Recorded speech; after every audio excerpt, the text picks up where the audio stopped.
For more, let's go to Tim Pawlenty, former Republican governor of Minnesota. Governor, great to have you back.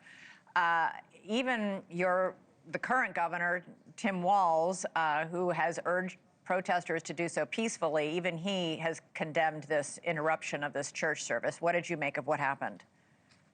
We all should condemn it. I think it's horrific. And you have the ability under American jurisprudence to put reasonable limits on time, place, and manner of how and when people protest. And invading or storming a church would certainly qualify for those kinds of protections. And under the FACE Act, as was just mentioned, and maybe even under the so-called Klan Act, these people should be prosecuted.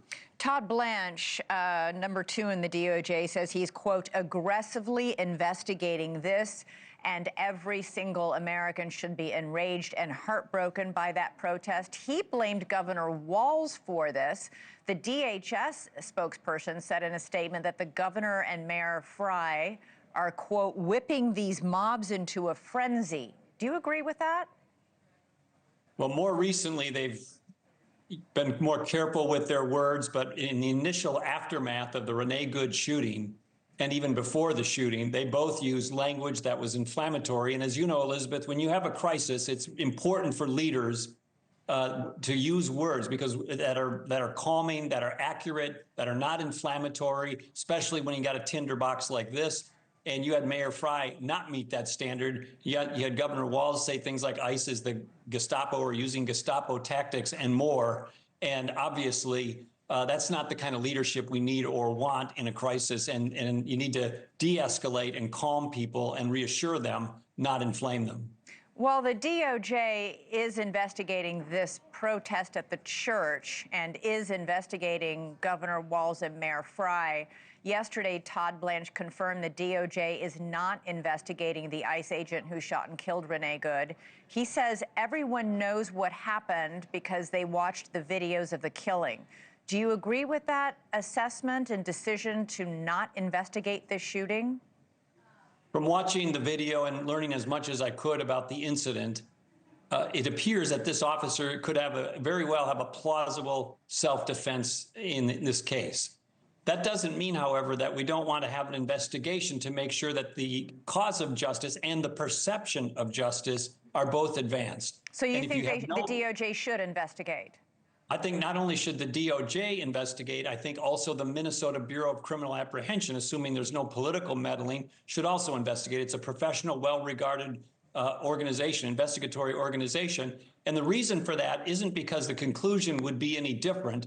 It would be because it would give people a sense there was a fair process, and that's important as you go down the road towards justice. I ask because the DOJ in Trump's first term in office did investigate the George Floyd killing by a police officer, even though that too was recorded on video. I'm not sure what the difference is that Todd Blanche that he's referring to, that this was on video, so we don't need to investigate.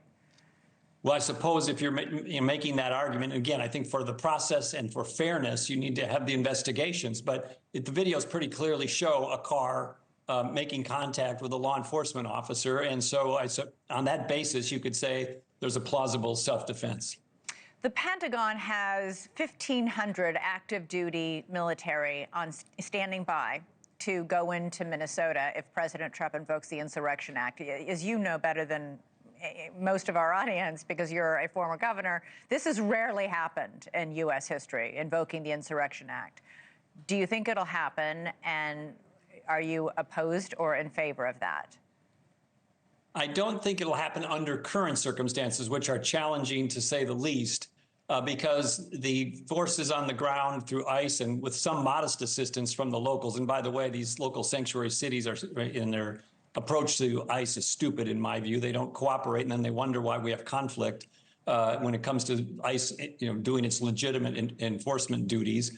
But in terms of the Insurrection Act, it's not needed yet. If this got dramatically worse and dramatically more violent, then I could see at least B would consider it. And it has been used, as you mentioned before. Governor Tim Pawlenty, former governor of Minnesota. Sorry for what your state is going through right now. Thank you so much for joining us. You're welcome. Thank you for watching. Subscribe below and download our NewsNation app right now on your phone, and you will get fact-based, unbiased news for all Americans.